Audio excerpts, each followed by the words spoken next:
Welcome to the Filipino American Women Project, also known as TFAW Project for short, a podcast show that features stories and life lessons told by American women of Filipino descent.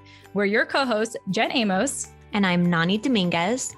And thank you for joining us. If today's conversation resonates with you, text us and let us know at 415-484-8329. And if you want to show us some love, buy us boba at buymeacoffee.com/Jen and Nani. It says coffee, but we love boba. Again, that's www.buymeacoffee.com/Jen and Nani. Awesome. With that said, thank you all for your love and support. Now let's get into the show.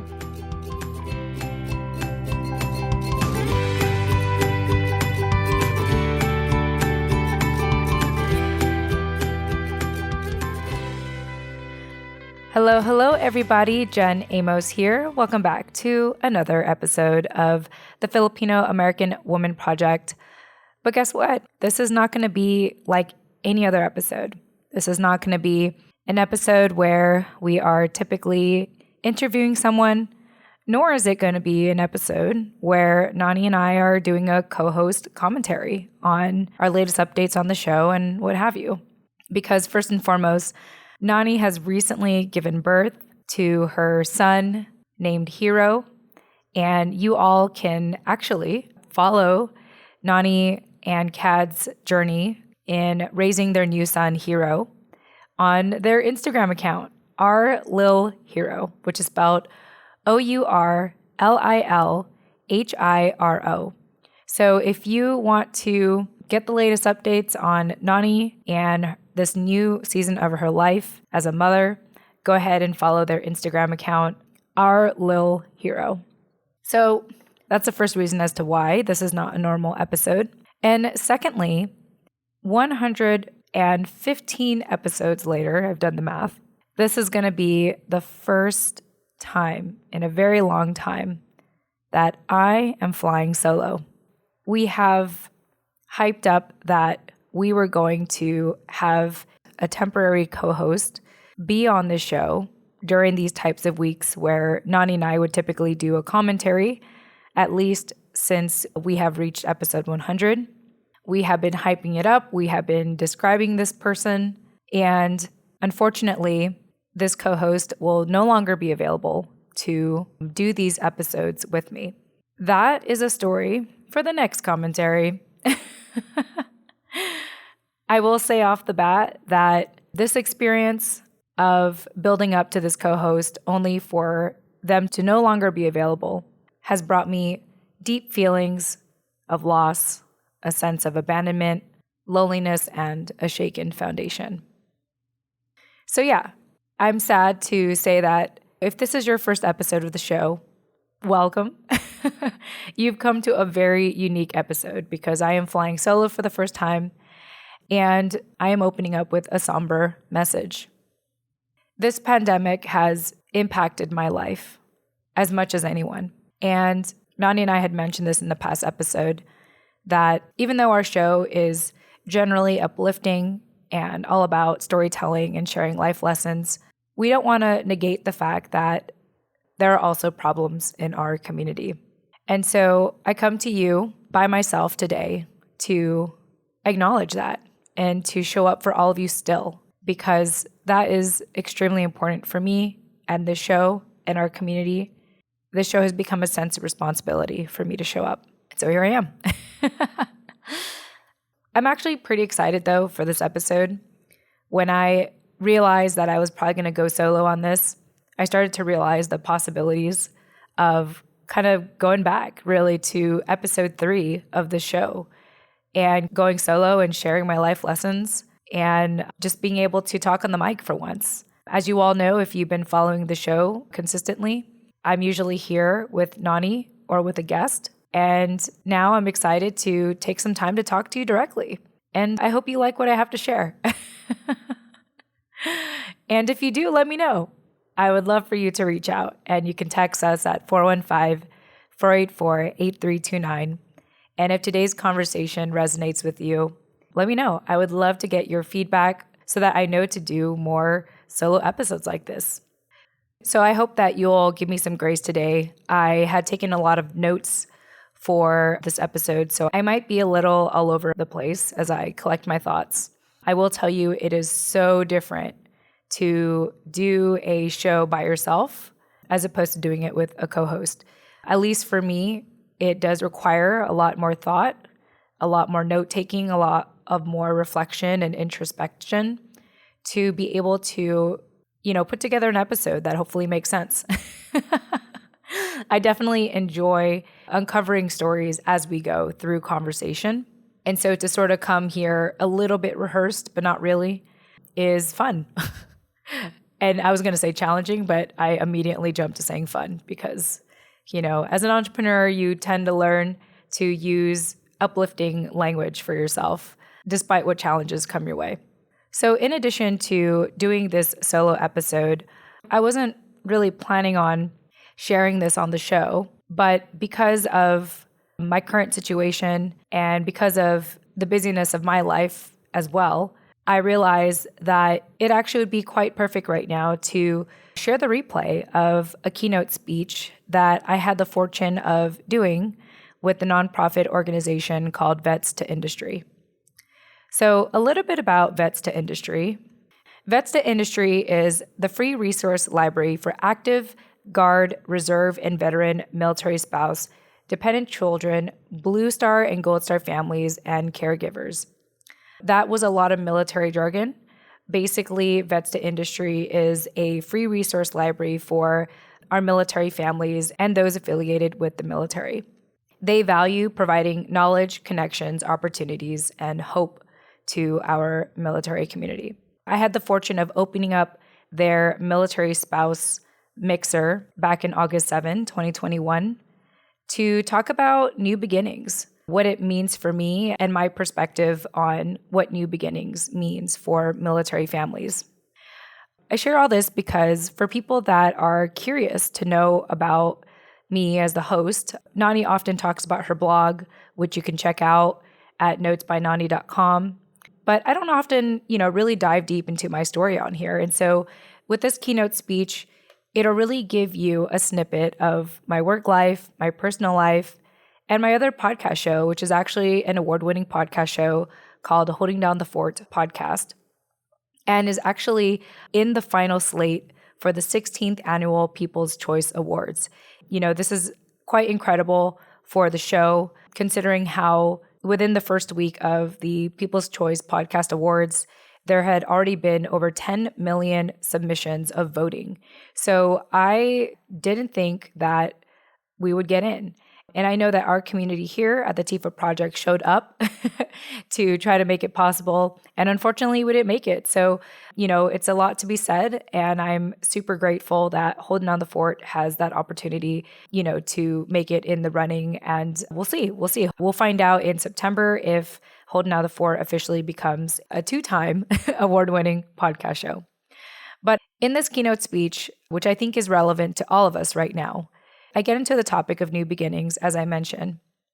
And I figured I can share this while I continue to collect my reflections and thoughts about what I have really, really been going through lately that I hope to share with you. And when I say what I've really been going through lately, I've already hinted at it at the beginning. My feelings of abandonment, of loss, of loneliness, a shaken foundation, heartache about these current times. Because even though 2020 is behind us, the pandemic, COVID, it's not, and so many other issues that have come with that. And I thought I'd be ready to actually share that with you this week. But like I said, I still have so much to process. And if you listen to this keynote speech, you'll understand what I mean and how much my life has shaken up in the recent weeks. But, I'm patient with myself, and you are all in for a treat when I'm ready to share more in an upcoming commentary. So this keynote will give you a snippet, like I mentioned, into my work life and my personal life today. I've been talking a little bit about it with Nani sometimes in our commentary, and so you'll get a more detailed look into that. And you'll also get to hear a lot about my love in helping our military community. So just to give you a heads up, there is some military jargon that I mentioned throughout this speech. So I want to go ahead and break down some of that for you now, so that when you do hear it, it doesn't sound like new information or it doesn't sound confusing or anything. But what I do want to mention before I get into some of the military jargon is I want you to listen to this keynote in the context of starting over because of some external factor that has shaken up your foundation, your sense of security. There are many stories already on our show where a lot of our guests were just about to do something, were just about to take off or launch something or picking up their stride, only for the pandemic to take that away from them. So I really want you to listen to this with the context of starting over because of some external factor that has prompted you to start over. Even for me, as I do my best to collect my words for you in this solo episode, my most recent example of starting over, in a sense, is doing the solo episode because I don't have a co-host. So I want you to think about that when you listen to this keynote. We all are going through something. We all have had to start over in one fashion or the other because of this pandemic. So some military jargon for you. As I mentioned, Vets to Industry, it is an organization that helps support military families and military members and service members and those serving in our military. You can learn more about them and their upcoming events at vetstoindustry.org, which is spelled VETS industry.org as an organization. So that's vetstoindustry.organization. So when I mention that this is brought to you by Vets to Industry, I am referring to the organization that has invited me to do this keynote speech. The second military jargon is a Gold Star family member. Now, if you're hearing that for the first time, a Gold Star family member basically is someone who had lost a family member while they were on active duty in the military. So I identify as a Gold Star family member. More often I say I'm a Gold Star daughter because my father had served in the military for 18 years, which you will hear about in this keynote speech. And unfortunately, we had lost him while he was on active duty, while he was serving in the U.S. Navy. And so my family, we left the military world abruptly back in 1998 and had been a Gold Star family ever since. Often in the military community, they say that it's a title that no one wants to wear. But unfortunately, that has been a title that I have worn for 20 plus years now, and part of why I am involved in the military community today, despite our great loss of my father. But that is what a Gold Star family is. The second one is you may hear the term military spouse. Military spouse basically means that this person is a spouse to a service member, meaning that they are married or a partner to someone who is serving in our military. So we often describe that as military spouse. And then another military jargon is PCS. PCS means permanent change of station. So you may hear me say, oh, it's another PCS, or we got a PCS again. It basically means that a military family has to move again because the service member or the person serving in the military has to move to a new duty station to serve. So that's what PCSing, we use the word PCSing synonymous to moving. Like it's time to PCS again, it's time to move again. And I hope that you appreciate me taking the time to explain this. I know that a lot of our community, our Filipino community, has served, is serving, or knows someone who has served in the military. And the grand scheme of it all, fun fact, is that only 1% of our American society serves in the military. So it is actually a very, very small demographic in our society. And it is a demographic that I am very proud to be a part of. And I hope that you are too, if whether you are serving, you have served, or you know someone that has served. But it's always interesting to put that into perspective, to think that less than 1% of our society has served or is actively serving right now. And that's it. That is pretty much, I wanted to go ahead and get you up to speed with everything that's going on. I hope that you will give me grace and patience and understanding to be opening up this commentary episode with a somber tone. But I want you to know that showing up is really important. I was thinking about this today, that showing up consistently is important because I think anyone in my situation who is going through a hard time right now would not show up. But I need you all just as much as you probably need the show. And that's why I show up. And so with that being said, I hope that you enjoy this keynote speech. And once it's finished, feel free to stick around after the music to hear the Q&A if you are interested in listening more and listening to what I have to share to the audience. After my keynote speech, I give some business tips, podcasting tips, and, it's just an opportunity for you to get to know a little bit more about me and the work I do with my husband if you're interested. And like I said, that'll be available after the outro music. All right. All that being said, I just want to say I love you all. Thank you so much for supporting our show. And of course, if you are interested in continuing to support Filipina-led media, such as our show, go ahead and check out our website, biasboba.com. We would absolutely love your support on there. Thank you all so much. And I hope you enjoy my keynote speech.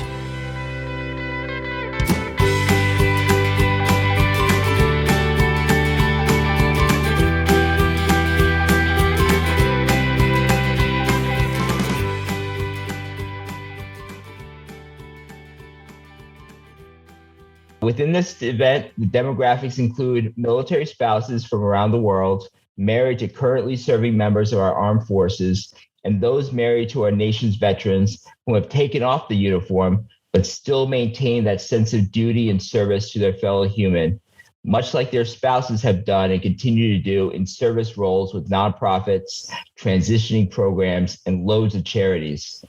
We also have with us today currently serving active duty, Guard and Reserve service members, transitioned and transitioning service members, military and civilian retirees, dependent work-age children, Gold Star family members, and civilians with no military affiliation. We have all types of race and ethnicities, religion and sexual preferences, gender identities, and political ideologies, and we all share one unequivocal truth. We all desire to live life, care for our families, and be productive members of society, or else we wouldn't be here on this virtual event today. Before I turn the mic over to our amazing Director of Military Spouses and Families, Leslie Coffey, I'd like to explain a little bit about what Best Industry is and why you need to leave here talking about it. 2 years ago, Best Industry was founded due to the realization that an enormous knowledge gap existed within the ranks of the service members and their families regarding all of the free resources available. I had that realization. I was that knowledge gap to hundreds of airmen that I had led for over 17 years and had never told them about all the free veteran service organizations available to them and their families due to my own ignorance on their existence. Then I thought, how many of them have become part of the 22 that have killed themselves a day, or are underemployed or unemployed or on substance abuse or divorced or homeless or incarcerated because I had not set them up for success and provided them hope leaving the service. So after learning that there was over 45,000 veteran service organizations in my final year of service as a senior non-commissioned officer, a rank that is expected to know everything, I built the free nationwide resource library for veterans, military spouses, dependent children, and Gold Star family members. And my team of over 120 service members, veterans, military spouses, and dependent children provide that information with more free resources as we can curate them and vet them onto the website. And as we discover them, to guide and mentor our brothers and sisters to life needs and opportunities every day. But you all didn't come here to hear from me or to see me. So please let me introduce Leslie Coffey, our Director of Military Spouses and Families and key leader within Best Industry, serial volunteer, and she also dedicates her work hours to making sure service members and military spouses have only the best mentors assisting them and their individual needs with her new role within American Corporate Partners. All right. So, Leslie, the floor is yours. Thank you so much, Brian. So excited about today. Thank you for everyone joining. And I want to pass it over to Jen. So let's really start talking about Jen and her phenomenal background. So Jen is a Gold Star daughter. She's a veteran spouse and advocate of military families. In November 2020, she was awarded Media Professional of the Year at the Rosie Network Entrepreneur Awards for her broadcast show, Holding Down the Fort, my own personal favorite podcast. It focuses on helping military spouses and families sustain a purposeful and fulfilling military life through conversation and community building. In 2018, her and her husband's company, U.S. Vet Wealth, which was formerly VetLife, received the Best Entrepreneurial Startup company, awarded by San Diego Business Journal.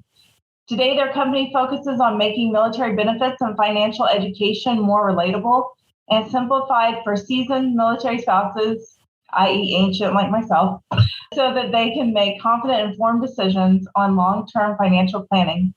Jen's work has been featured in multiple media outlets, including Legacy Magazine, U.S. Veterans Magazine, American Military Spouse, Veteran Crowd Network, Military Life, Workforce, Military Veteran Dad Podcast, and so much more. During her time, she volunteers as a Veterarity mentor. We're going to be sharing all of our Veterarity links today, and to really speak to her about entrepreneurship, podcasting, support for the military member. So without further ado, Jen, thanks so much and welcome to the B2I family. Yes, thank you, Leslie, for having me. And let me know if I need to repeat myself. I'm using my internet here for the first time. But wow, it's so weird to kind of see your bio in front of everyone. But thank you all so much for having me here. I actually don't believe that my invitation to speak today happened by accident, as in theme of this event, I too am going through a new beginning. So a little background on me. I've been living in Virginia Beach for 2.5 years. To my West Coast friends that never been out here, I often like to describe Virginia Beach like San Diego, just with the 4 seasons. It's more affordable and a lot friendlier. I'm still getting used to it, but what I've come to love is the Southern hospitality out here in the East Coast, kind of like the Southern hospitality wave where someone gives you eye contact and you just kind of wave from a total stranger. And it's a casual wave of acknowledgement from a total stranger that you don't get anywhere else. So I admit that it was a huge culture shock for a California girl like me to live out here in Virginia Beach. In San Diego, I'm used to the consistent mid-70s weather, access to year-round outdoor activities, and unlike that Southern hospitality here in Virginia Beach, pretending to look at my phone to prevent eye contact with a stranger. And don't look at me like I'm the only one that's ever done that. Now, of course, I have adjusted out here. In fact, I look forward to waving at anyone I get eye contact with now. I enjoy working from home because we have more space out here than we did in our tiny downtown San Diego condo. And I absolutely love paddleboarding when the weather is just right. My home in Virginia Beach has also become so special because it's the longest my husband and I, who's here, so hi, honey, I know you're watching. This is the longest we've lived in one home since we've been together. Our first home was for a year, second home was 7 months. So to live here for 2.5 years with the pandemic intensifying our home experience, and I emphasize intensify, if I'm sure all of you who are married understand this, felt like eternity. So either way, I started to feel like this could be our long-term home, our neighborhood, and our future. Then 6 weeks ago, at the end of June 2021, we had received our 30-day notice to move out. Our landlord caught wind that it's a seller's market right now, and he had been following the market since he bought his home 20 years ago. This was his final chance to sell, and hey, good for him. But as renters, it was not so good for us. So I actually speak to you today, not in Virginia Beach, not in my normal recording setup, but instead I'm in the middle of traveling and exploring what and where our next home will be. So this is not a PCS, but I know this is something that you can relate to. That moment when you're living somewhere and you feel like you're finally picking up your stride, only for your service member to get the news that it's time to move again. And once again, you have no choice but to start over. I've never been an active duty military spouse. I actually met my husband after he served. But I know what you're going through. Having been a military child for the first decade of my life, I remember what it was like getting reestablished, starting to really make friends, starting to have a sense of home, only to move again and again and again. So never knowing what came next in my military life, it all came to a screeching halt in October 17, 1998. My dad served in the U.S. Navy for 18 years. He was supposed to finish his career in Yokosuka, Japan. And fun fact, Yokosuka Naval Base was actually my birthplace. So shout out to all the Yokosuka babies. So my military life started there. And little did I know how it was going to end there. My dad's last ship was the USS Kitty Hawk. They were traveling from Japan to South Korea when he had gone missing. They sent a search crew out for 3 days in the Pacific Ocean, and they continued the investigation for 3 months to no success. The news spread around the military base, and being 10 years old at that time, All that mattered to me was not necessarily the missing case of my father, but the attention that I was getting, the friends that started to show up for me, the community that made me feel at home. Then, of course, without dad there to sponsor us, we had to move one final time as a military family and catapult into the civilian world as a Gold Star family. Fast forward to 20 years later, so you can do the math on my age. It's funny how my adult life still parallels my childhood. I have moved many times. In fact, this very moment isn't any different because in the last 2 weeks, I have already been in 3 different time zones. I have changed my career many times, and I'm currently on my 3rd business venture that I'm willing to tell you about. And of course, my definition of home is ever evolving. If you feel sad for me, don't. My life has been an amazing adventure. And you know why? It's because of you, the military spouse. I may have lost my dad, but my mom, my military spouse mom, kept our family going. She was holding down the fort. Yes, shameless plug for the podcast. She was holding down the fort while dad was on active duty and into our post-military life. She managed to provide, keep a roof over our head, and see to it that we all graduated with our bachelor's degree. My mom carried out my dad's dream for all of us to graduate college. She did all of this as a widow, a single parent, and an immigrant speaking English as her second language. She was masterful with new beginnings, and I know that you are too. Now, while today's Mixer will get into specific and invaluable connections to resources, employment, and networking opportunities to achieve your career goals, my hope today is to impart to you some wisdom inspired by my mom and my life so far as a Gold Star daughter, so that you might have the right mindset to welcome a new beginning.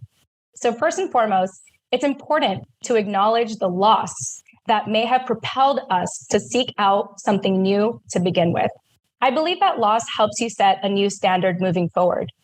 When I think about the loss of my dad, I really think about losing the kind of relationship that valued emotional connection and undivided attention. We had a strong father-daughter bond. And even if he was deployed months at a time, I never felt his absence. I only felt his presence. And thanks to him, I intentionally strive for relationships that value empathy and attentiveness. Is there an item, an opportunity, or a relationship you've recently lost? If so, ask yourself this: what did I really lose, though? Really think about that and let that be the new standard you strive for in your next opportunity or relationship. My second piece of advice is to be kind to yourself. New beginnings always come with mixed feelings and impulsive decisions and everything. I want you to know that your feelings and choices during these uncertain times are valid. You have to feel things out and test things out and make a ton of mistakes to know for certain what you want to be, have, and do in this next season of your life. Like I said, I'm on my 3rd business venture that I'm willing to tell you about, but it took the building blocks of incomplete projects and other failed ventures for me to proudly tell you of at least 3 of them.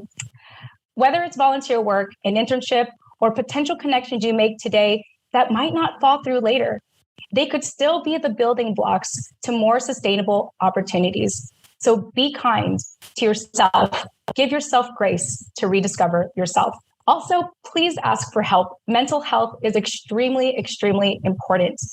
For someone who had a father who may have potentially taken his life, as we start to uncover more and more of his story, because even today, we still don't know exactly what happened to him, I have come to see the value in mental health.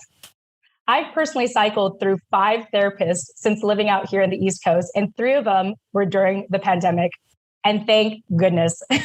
There's nothing good to prove when you act strong and independent. Just get help. It's as simple as that.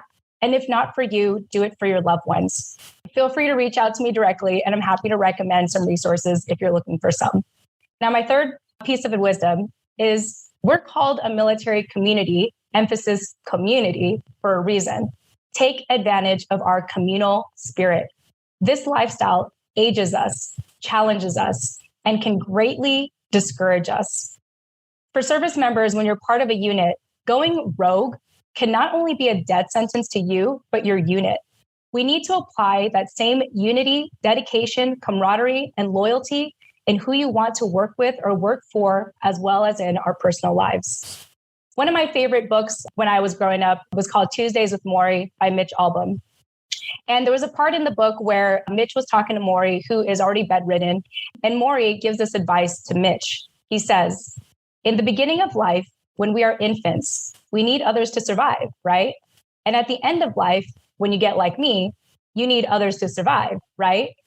So his voice drops to a whisper. But here's the secret. In between, we need others as well. We also need a community to feel like we are contributing to something greater than ourselves. Another book that I recommend is called Tribe on Homecoming and Belonging by Sebastian Junger. And he shares in his book that war feels better than peace, and hardship can turn out to be a great blessing, and disasters are sometimes remembered more fondly than weddings or tropical vacations. Humans don't mind hardship. In fact, they thrive in it. And I know as our military community, you can absolutely understand that. But what they mind is not feeling necessary. We were talking earlier about the number 22 for veterans, unfortunately, committing suicide every day. And my theory, my husband and I, our theory and the work that we do in US Vet Wealth is realizing that maybe it's because they don't have that sense of purpose. They don't feel needed in their civilian society. So with that being said, with the work that I do with my military family focused podcast, Holding Down the Forts, as well as our military focused financial firm, US Vet Wealth, I love doing the work here for two reasons. One, being in community with all of you validates my existence and helps me find healing as a Gold Star daughter. Two, I feel responsible for amplifying our stories and providing relatable financial literacy to our seasoned military spouses, career families, veterans, and veteran business owners. It's truly nice to feel seen amongst you and to feel needed. So practice that communal spirit. Seek out a community that can make you feel seen and needed. This could be the local spouse group at your new duty station, a nonprofit, a local or online social group, and much more. The possibilities are endless if you choose to seek it out. Now, the fourth piece of wisdom, and I'm almost done, I promise, is to be present. Live with intention and purpose, despite whatever time frame you may have. So I recently attended a church in Palm Springs for the first time, where there happened to be having a farewell celebration for a military family that was about to PCS. Crazy coincidence. This literally happened last weekend. Yet, in the short time they were here, the pastor praised them on stage and shared with the service how they contributed to the church and how their contribution was more to the church than the lifetime of an average attendee. And the military spouse standing on stage shared this in her farewell speech, which I thought was absolutely just amazing. She said, 4 years may not be a lot of time to make a difference, but it is a lot of time to do nothing. So ask yourself, how can you be intentional and purposeful with this current season in your life? My fifth piece of parting advice, and I'm almost done, and we'll get into Q&A after this, I promise. As you continue to move forward in life, remember to stay in touch with the familiar. What do I mean by the familiar? It's important to remind yourself of who you were and where you came from, so that you can remember why you've chosen your lifestyle today. This could involve catching up with old friends, picking up old hobbies, traveling back to your original sense of home, physical sentimental items, a journal, basically anything that reminds you of your past. So for the first time since the pandemic hit, I finally had a chance to visit my dad's marker in the Fort Rosecrans National Cemetery. His marker is amongst the section with other service members whose remains have also never been recovered. I can't put into words what it meant for me to see him again, even if it was just his marker, other than to say how he continues to affirm my personal and professional journey. I also continue to stay in touch with childhood friends, and I even keep my childhood blanket with me to remind me of my humanity, especially when I'm a crazy workaholic, which I feel like a lot of us had been during the pandemic. Lastly, I encourage you all to be grateful. Be grateful that there are lessons in loss. Be grateful for another chance to reinvent yourself. Be grateful for our communal spirit. Be grateful for the life you have now, where you came from, and the exciting opportunities that lie ahead, starting with today's mixer. So in closing, there's so much talk about this new normal. And I know I don't like that word either. And even though it's the buzzword of today's times, I bring it up because I want you to think of it this way. The new normal? Come on. The new normal is nothing new to us. Here's why. and listen closely. New is our normal. And I'll say that again. As a military community, new is our normal. New transition, new duty station, new home, new schools, new baby, new rank, new PCS, new deployment, new challenges, new divorce, new death, new career, new identity, new friends, new things to celebrate. What's new? New is our strength. New is the reason why we are here, why we are resilient, resourceful, well-connected, organized, flexible, patient, and unique as a military community. This is our gift and our advantage in our community and amongst our civilian counterparts. So next time you hear the new normal, I want you to remember, new is our normal. You already have it in you to embrace a new beginning. I'm excited to see what's next for you, and I hope you find today's mixer impactful for that. You got this. So once again, I'm Jen Amos. Welcome to the New Beginnings Mil-Spouse Mixer presented by Vets to Industry, and thank you so much for having me. All right, and there you have it. That was my keynote speech for Vets to Industry's Military Spouse Mixer with the theme of New Beginnings. I hope that my keynote today taught you a little bit about the lessons you can take from loss and really being grateful to have another chance to reinvent yourself. I mean, I know I am. And for as long as I have to do these commentary episodes, I will continue to bring you along my journey and what this next chapter of my life is going to look like. All right. Well, like I mentioned at the beginning of this commentary, if you want to hear the rest of this recording after the outro music that you're about to hear, stick around to listen to the Q&A. I have a chance to talk to the audience and answer questions about business and podcasting and other general questions that you might find helpful, especially if you are a digital online entrepreneur such as myself. And also in the show notes, I will include the video version of this, which I totally forgot to mention at the beginning of this commentary, but there you go. You can actually watch the full video version of this mixer unedited. I will go ahead and provide that in the show notes in case you want to watch that. All right, I love you all. Thank you so much for listening, and I will chat with you in the next episode. Tune in next time.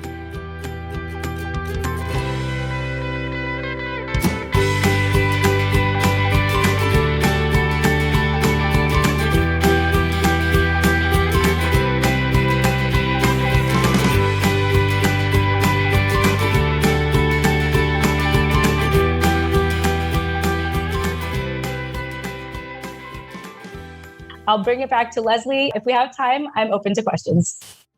Wow. So first off, this just goes with every Mil-Spouse Mixer. There's always onions being cut. So thank you for not being able to talk properly because I'm over here dealing with the onions in the room. But thank you, Jen. Your spark and just everything you bring and your perspective, thank you for being here. Oh, it's my honor. Thank you. We need this right now. We need you. And like you said, it's not a coincidence, right? It's serendipitous timing of your move. So thank you. Please, let's open it up to questions so I can gather myself. Any questions? Pop some questions for Jen in the chat. Don't be shy, everybody. You want us to send them directly to her? You pop them right in the chat, and I can read them. Hopefully, I can read them. Okay. Jen, this was beautiful. So I'll start off. Of all your different business ventures, what sent you that way? How did you decide podcasting, for example? How did you decide that was the method you were going to take to spread your message? We have a lot of Mil-Spouse entrepreneurs in the audience today, and they're really getting going. So I'd love to hear about, and of course, for your next one, what made that decision for you? Oh gosh, I'm glad that you're allowing me to share a biased answer because podcasting has been absolutely game-changing for me. So part of my background, why I started podcasting just 2 years ago, actually, and today I've recorded probably over 500 interviews at this point. But back in summer 2019, my husband and I, who moved to the East Coast, we moved twice. And I remember arriving to Virginia Beach and just feeling this, lack of a social life. And it was hard to do it. It was just hard to kind of, be out there locally and go to these networking events and kind of just have like those 2-minute quick intros and grab business cards and hope that you can, nurture something out of that. And fortunately at the time, my husband was, and he's here, he's probably in the chat, but, at that time, he was sort of what we call the dog and pony show of our business, US Vet Wealth. And he was being interviewed on a ton of shows. And basically there was a technical issue that this host was having. And it got me to realize, because he ended up using this third-party program, that third-party program showed me how easy it was to actually start a podcast. And fast forward to today, the reason why I love podcasting is one, there's no gatekeeper to get started. There's free web hosting opportunities everywhere if you're looking to get started somewhere. And also there's just something special about, like I have found, so I've been self-employed for a decade and I've gone to the traditional networking events and exchanged business cards, but there's something more intimate and meaningful in recording an interview with someone and actually getting to know their story, as opposed to just handing out, the business card and doing the 2-minute pitches. And so I really do it for the relational aspect, for the community building aspect, and also just having that rare space in today's times to have open dialogue and find common ground with people you probably thought you would never talk to. So that's part of why we do it. I do it for fun. I've made a lot of friends because of podcasting, but it's also been great for business as well. And I think a lot of it has to do, especially if you're in the service-based industry, it's very relational, to be able to take that time, 20, 30, 45 minutes to interview someone and hear their story. It's impactful. And not only, do you get to use that as marketing content, but so does the person you interview. So it's a win-win situation for everyone. So being the biased podcaster I am, I highly recommend it for everyone to start podcasting as a form of marketing for your business. Wonderful. Next question. What is a daily thing that you do that keeps you motivated? Oh gosh. Wow. That's a good question. Well, I think like my mornings are really precious to me.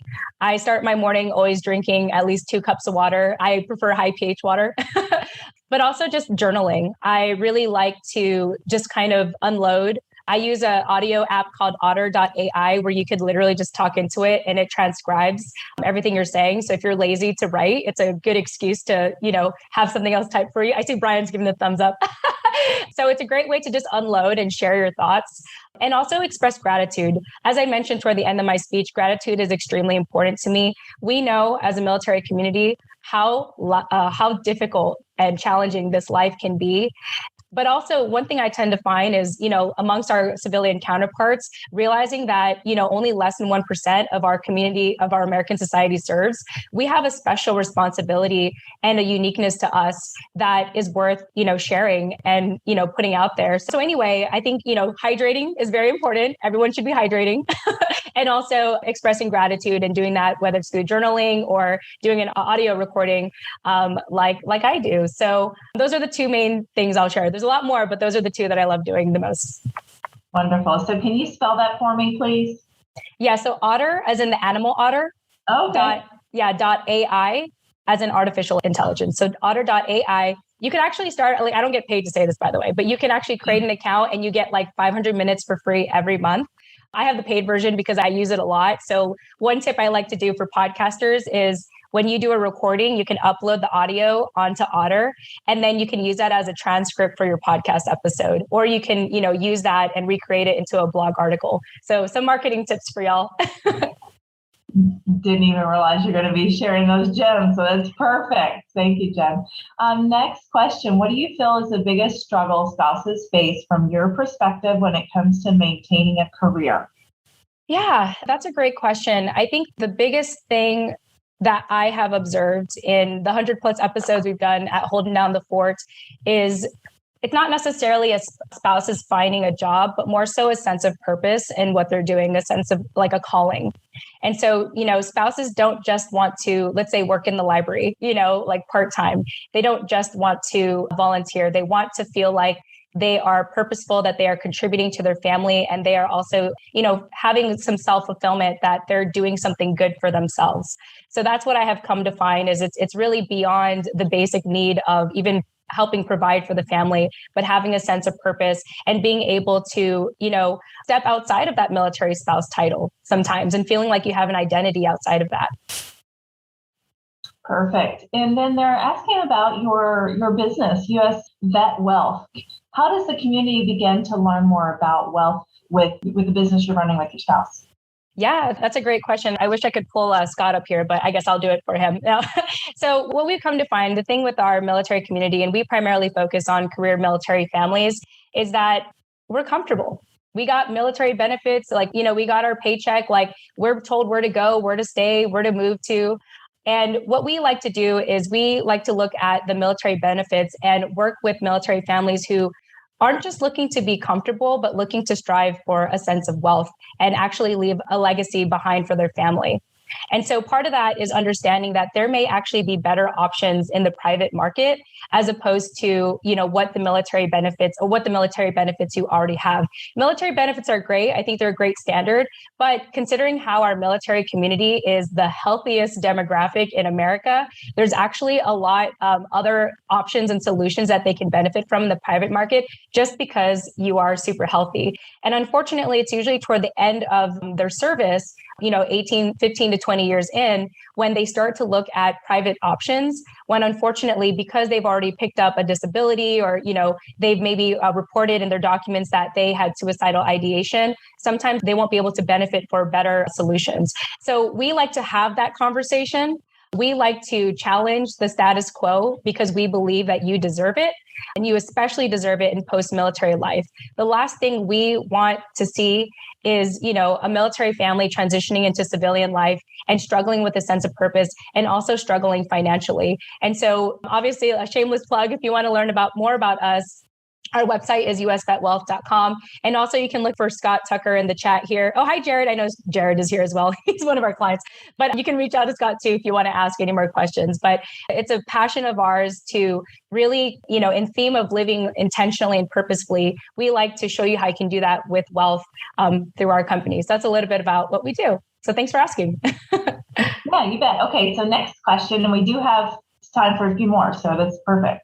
How do you overcome the anxiety of starting over again and again? I mean, even with a therapist, I'm thinking, 5 in a year, how do you, just anything, how do you get over that anxiety of starting over and over again?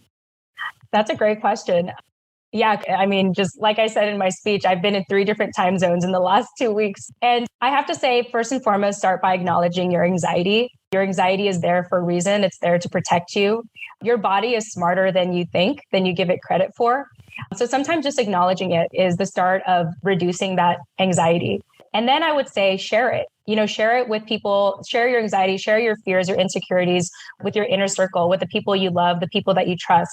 Because I think one of the hard things about our military community is with all the PCS, with all the moving, with all the changes, it is very easy to feel alone, to feel like you're the only one going through something. And I've heard about this through our military spouses interviews, that sometimes they don't want to share what they're going through because they don't want the service member to not get deployed.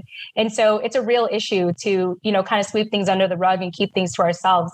But I highly encourage you to, definitely, reach out to people you trust. And of course, like I mentioned, mental health is extremely, extremely important. I will give a shout out to the Cohen Veterans Network. I have greatly benefited from them. I love them. My co-host, Jenny Lynch Droop, is actually involved in working with them. So we talk a lot about mental health. But please, please, please, like I said before, please get help. Don't figure this out on your own. And and honor your feelings, honor that sense of anxiety because it is your body trying to say something to you. Wow. Fantastic. Thank you so much, Jen. Okay. Did you ever get discouraged by not finding the work you wanted to do? And what did you do to maintain your resiliency? So maybe if it's even your business is not gaining traction or whatever, So what did you do to maintain? What did I do to maintain? That's a great question too. Wow. I was not expecting this. Well, being in community is important. So prior to meeting my husband, I ran a social media agency for about a handful of years. And although I had contractors, I basically was running my business on my own. And what I encourage you to do is when you're in business for yourself, please don't do it alone. Please even find like an inner circle that you could be a part of, a mastermind. I'm very fortunate. I guess depending on how you look at it, sometimes I'm very fortunate to be working with my husband and doing life with my husband, because on the days where I really struggle with my own mental health, he tends to just pick it up. He tends to pick up the slack, and vice versa. So that is my biggest piece of advice is, be in community, contribute to a community, because then you have that accountability. And the times where you feel so isolated, you might be so fortunate to have someone that cares about you actually reach out and be the reason why you get back up again and get back to work again. So community, community, community. Wonderful. That's what we're all about. I attribute Vets Industries as like Cheers, the Cheers theme song. Sometimes you want to go where everybody knows your name and you're always glad they came. Yes, that's what my V2I family feels like to me. So 2 more questions, if you're okay with it, Jen. Yeah, please. And then we'll move along. But the next one is, what advice would you give to new foreign spouses, given what you witnessed growing up, like with your mom? Her experience, this particular individual's experience has been wonderful. However, the education translation is difficult. So what advice would you give for new foreign spouses? For new spouses, well, specifically foreign. Foreign spouses. Yeah. Again, community is key. Being able to be, because there's plenty of foreign spouses. My mom was a foreign spouse. She was an immigrant, when my dad moved from the Philippines to serve. And I would say if there's something I wish that she did, because she definitely became super mom after we lost dad. She did a lot of things by herself. Yeah, she just did. Like, she felt like she had to be everything to everyone in a sense and have that, kind of carry that strong exterior. So, if I were to able to speak to my mom at that time, which, by the way, she's doing really well today. She actually got really healthy during the pandemic. She's the healthiest in her family right now. But what I wish I could have told her, at that time, if I was self-aware, is to tell her to, again, be in community, find other foreign spouses that you can be in community with and confide in. Again, it's so easy to feel alone in this community. It's so easy to feel like you're the only one going through what you're going through. But the moment you share this, the moment you find people who are just like in your situation, you feel less alone and you actually feel maybe more a sense of honor to be living this life. And so I recommend finding like-minded people such as yourself. It's so much easier today, by the way. When my dad served in the 80s and 90s, Facebook didn't even exist then. There are so many free online communities that you can look into, so many free resources, especially from what you're going to learn today here at Vets to Industry, the Mil-Spouse Mixer. And I just encourage you to allow yourself to seek that help and not fall prey to isolation. So I hope that's helpful. Wonderful. And last question, and I know I've got 48 additional messages after that, so I'm certain there's more questions, but this is the last question we have. Everybody's loving your input, Jen. I don't know what to do. I'm glad. Tune into the podcast and listen to the 500 past interviews is what I would say. So in this moment that our military families have added COVID and its many difficulties to an already often challenging lifestyle, how would you suggest pulling them back out into the community? So many, paid workforce is hard to find these days, right? Less alone volunteers. So how do you get that momentum again, pull them back out? We're so used to being surrounded by, these white, 4 white walls on the military installation. As a community organizer and program creator, this individual is observing a reluctance from the military families and specifically spouses when it comes to coming out and engaging with others again. Mm-hmm. I've seen this with my children, I could say, I see it with them as a self-defense mechanism. They're so hurt by the loss that will come with making friends. A lot of times they avoid making friends altogether because they don't want to have to go through that grieving process. So what are your recommendations for getting spouses back out, involved, especially if you're a community organizer or, a project manager or a programs creator for our community? Yeah. Well, my piece of advice for community organizers is to emphasize the importance that you need these spouses rather than say, come out, get involved, to actually say, I need you. I need your help. Just like the book, if anyone's interested, I highly recommend the book Tribe by Sebastian Junger. He talks about how we like to feel needed. And sometimes as a community organizer, as someone who wants to rally people, you have to be vulnerable and say, I need you. Can you help me? So I think that's where it starts, because otherwise, if you make it about kind of about them and how it benefits them, sometimes, especially if they're already jaded, which I completely understand. After we had lost my dad, after that, last moments of my friends making me feel special in Yokosuka, Japan, and finally feeling like I was popular, and then to be thrusted back to, California and having to start all over again, I was pretty complacent and jaded and indifferent for most of my teenage years. It really took me till my 20s to finally open up again and not be afraid of trusting people. I definitely struggle with abandonment issues for a very long time. I had this fundamental belief that if I love someone too much, I'm either going to lose them or they're going to leave me or die. And so I get it. That fear, that loss is so real. And so rather than talk about it in regards to their benefit, like how it benefits them to be out in the community, I would try to go as far as say, hey, I need you. Can you help me with this? And it could even be as small as, hey, can you reach out to so-and-so? Or, hey, can you review this email for me before I send it out? Like start small and build up to it, because sometimes it's those breadcrumbs that will pull them out of their funk and they'll thank you later for it. So I can't thank all the people, or, I think about even my husband who's here, all the little things he had done to get me out of my funk sometimes, especially when I'm upset with him and him needing me to help him. So I hope that piece of advice is helpful. I think it is brilliant. So Jen, thank you so much for your time and sharing everything. And what an inspiration, and the exact reason that we asked you to come on and talk about this topic today. So I hope you're able to stick around. We are going to have a little talk from our premier sponsor, and then also breakout rooms. And we're going to talk about the flow of the rest of the event, but we'd love to have you join us if you're able to. But I got to go pull out my tissues. So thank you so much. Well, thank you for having me. And I hope that our conversation today added value to all of you and you got at least one golden nugget out of our conversation. So thanks again for having me. Perfect. Brian, over to you. Wow. Jen, you are invited back anytime. Seriously.